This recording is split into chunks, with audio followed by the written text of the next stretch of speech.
પાર્ટીએ જે નિર્ણય લીધો એ શિરોમાન્ય છે, અમને કોઈ વાંધો નથી, પણ અમે જે લેટર આપ્યો હતો, અમે અગાઉ લેટર આપેલો જ છે કે અમે આ વખત ચૂંટણી લડતા નથી. એનું કારણ એક જ હતું કે અમારા યુવા ઉમેદવાર જે કમલેશભાઈ કોઠીવાર છે એને આપવાની વાત હતી કે યુવા ઉમેદવારને તક આપો.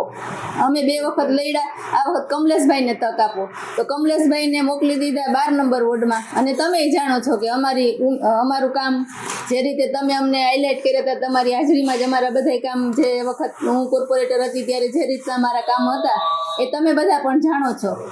એટલે અમારી કોઈ પાર્ટી સાથે નારાજગી નથી, એ પાર્ટીએ જે આપી. પણ એક વસ્તુ છે કે જે બેનને ઓબીસી સમાજમાંથી ટિકિટ આપી છે એ બેનને હું ઓળખતી નથી, કે કદાચ અમારા કોઈ કાર્યકર્તા એ નહીં ઓળખતા હોય. એટલે એટલી વસ્તુ છે અમારા માટે કે પાર્ટી જ્યારે ભલે ટિકિટ આપી, અમે પણ કીધેલું કે આપો, કોઈ બીજાને આપો તક, પણ એક વસ્તુ પાર્ટીએ કરવી જોઈએ કે જ્યારે એને આ લોકોએ ડિસિઝન લીધું ત્યારે એ લોકોએ અમને સાથે રાખવા જોઈએ. પેનલ બનાવી ત્યારે અમને સાથે રાખવા જોઈએ કે આપણા વોર્ડમાંથી 13 નંબર વોર્ડમાંથી તમારા બદલે બીજા કોઈને ટિકિટ આપવાની છે તો આપણે કોને આપી શકીએ, આપણા વોર્ડની અંદર આ કોણ મજબૂત ઉમેદવાર કહેવાય.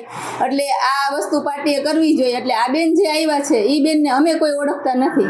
વાત અમારે કમલેશભાઈને દેવાની હતી, કમલેશભાઈને 12 નંબરમાં મોકલી દીધા, તો એ અમને પૂછવું જોઈએ. કમલેશભાઈ યુવા છે, પ્લસ છેલ્લા 25 વર્ષથી કોંગ્રેસ સાથે જોડાયેલો છે, NSUI થી જોડાયેલો છે. પોતે કોંગ્રેસમાં તો કોલેજમાં તો ત્યાંથી જોડાયેલો છે NSUI થી. એટલે અને ખૂબ મહેનતું છે, એટલે ખૂબ ફાયદો થાત, સારો ફાયદો થાત પાર્ટીને, અને એ પોતાની સીટ લઈને પણ આવત. એવું અમારું ટિકિટ જે વેચાણી છે, જે આપી છે, એમાં શું ના, વેચાણી ના કહેવાય, પાર્ટીએ ડિસિઝન લીધું છે. કાર્યકર્તાને હા આપી, એ જે પાર્ટીને જે યોગ્ય લાગ્યું એ. બાકી તો જે શેર પ્રમુખ ને બધા ડિસિઝન લે એ બરાબર, અમને સંકલનમાં રાખીને કરવું જોઈએ, એટલી અમારી નહીં. અમને બોલાવ્યા નથી કે ભાઈ આપણે 13 નંબરની વોર્ડની અંદર તમે લેટર આપ્યો છે તમે નથી લડતા, તો કમલેશભાઈને અમે 12 નંબરમાં આપી છીએ. તો તમારી દ્રષ્ટિએ આ વોર્ડની અંદર કોણ મજબૂત કહેવાય, કોને આપણે ટિકિટ આપવી જોઈએ, આપણે જીતવા માટે, પાર્ટીને આપણે સપોર્ટ કરવા માટે, કે આપણી સીટ આવે, વધારે આવે એના માટે. તો આ બેન મિસ્ત્રીના છે, પણ બેનનું મેં પણ ક્યારેય નામ નથી સાંભળ્યું.